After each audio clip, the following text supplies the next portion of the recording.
ഞങ്ങൾ വോട്ടിടാൻ പോയി. വോട്ടിട്ട് ഈ വിജയത്തിൻ്റെ കാത്തിരിപ്പ് ദിവസങ്ങളാണ്.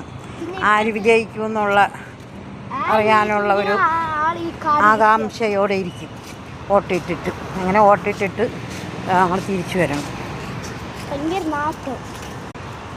അവിടെയെല്ലാം നല്ല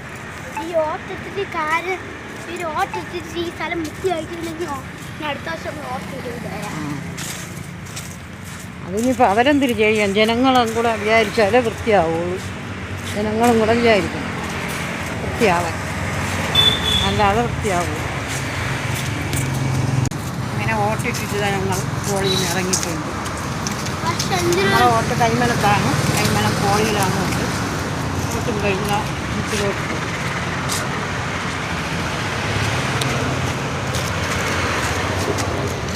വോട്ടിട്ടിട്ട് കാര്യമില്ല. വോട്ടിട്ട് ജയിച്ചു കഴിഞ്ഞ പാവങ്ങളെ സഹായിക്കണം. അല്ലാതെ വോട്ടിട്ട് ജയിച്ചു കഴിഞ്ഞിട്ട് പിന്നെ പാവങ്ങൾ കണ്ണിൽ കാണാതെ നടക്കരുത്. എല്ലാവർക്കും നമ്മളായി സഹായിക്കണത് നമ്മളവരെ സഹായിക്കണം. പാവങ്ങളെ തിരഞ്ഞ് അവർക്ക് എന്തൊക്കെ ബുദ്ധിമുട്ടും വിഷമങ്ങളുണ്ട് അതൊക്കെ നമ്മൾ സഹായിക്കണം. നമ്മളെന്നല്ല ഈ പാർട്ടിയിൽ ഇലക്ഷനിൽ നിന്ന ആൾക്കാർ സഹായിക്കണം. എല്ലാവരെയും സഹായിക്കണം.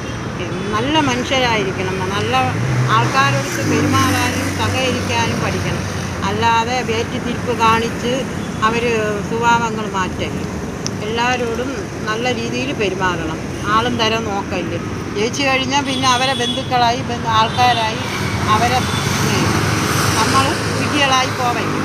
അതുകൊണ്ട് എല്ലാവരും സ്നേഹിച്ച് സഹോദര സ്നേഹമൊന്നും പറയാനില്ല. സഹോദരങ്ങളും ഇല്ല, സ്നേഹവും ഇല്ല. അതൊക്കെ ചുമ്മാ പറയണേ. സഹോദര സ്നേഹവും പറഞ്ഞതേ. അതുകൊണ്ട് അത് പറയണില്ല. മനസാക്ഷി എന്ന് പറഞ്ഞാൽ എല്ലാവർക്കും കിട്ടണം ഒരു കാര്യമാണ്. മനസാക്ഷി പ്രത്യേകിച്ച് അവനവൻ്റെ മനസ്സിൽ നിന്നും ഉണ്ടാവണ ഒരു കാര്യമാണ്. അതുകൊണ്ട് സഹോദര സ്നേഹം അമ്മയാണ്, അച്ഛനാണ്, സഹോദരങ്ങളാണെന്നുള്ള ഒറ്റ പരിഗണനയും ചെയ്യില്ല. ചെയ്യുന്നുണ്ട്, നാട്ടുകാർ ചെയ്യില്ല. അതുകൊണ്ട് മനുഷ്യനെ മനസ്സിലാക്കി എല്ലാവരോടും പെരുമാറും. നമ്മളെ പാർട്ടി വിജയിക്കട്ടെ, നമ്മളെ പാർട്ടി വിജയിക്കട്ടെ.